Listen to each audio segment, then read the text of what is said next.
अरे अब न किसी का हम उत्पात सहेंगे, अरे अब न किसी का हम उत्पात सहेंगे। राम के हैं राम के थे राम के ही रहेंगे, राम के हैं राम के हैं राम के थे राम के ही रहेंगे। बहुत प्यारा लाइन गाए हैं शंकर भाई।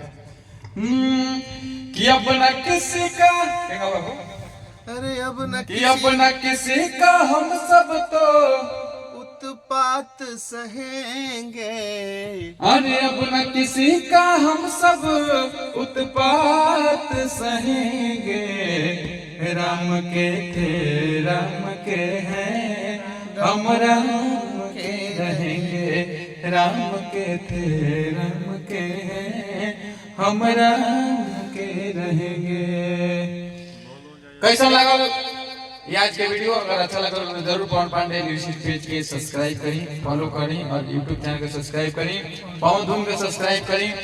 और हमने के भजन रवा सबको सुनने को मिली 20 जनवरी 2024 के एसएमएस एंटरटेनमेंट के माध्यम से सुबह सुबह गाना लॉन्च। और शंकर भाई दोनों आदमी के स्वर में आवता भजन वीडियो भी आई बहुत दिन बाद। और ये गाना 20 तारीख के एसएमएस एंटरटेनमेंट से रिलीज हुई और यही गाना से एसएमएस एंटरटेनमेंट कंपनी लॉन्च की।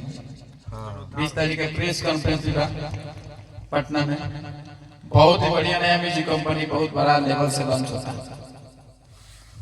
बस राम भजन बा आप सबके आशीर्वाद की प्रतीक्षा रही, आप सब आशीर्वाद देही, हमने सबके मनोबल बढ़ाई, ओह कंपनी के ज्यादा से ज्यादा लाइक सब्सक्राइब करी, मालिक के इतना उत्साहित करी कि हम लोग 2-4-5 करोड़ खर्चा करस ताकि हमके क्या और गाया कर देले जाए ना जी। बहुत ठंडा में हमने के रात में भजन रिकॉर्डिंग करी है। टाइम 1:40 होता है। भगवान राम के जन्म 12 बजे दिन में भई रहे, लेकिन हमने के रिकॉर्डिंग 12 बजे रात को। बहुत प्यारा भजन बा। जय श्री राम ना गाय का मन करता गाना गा दे।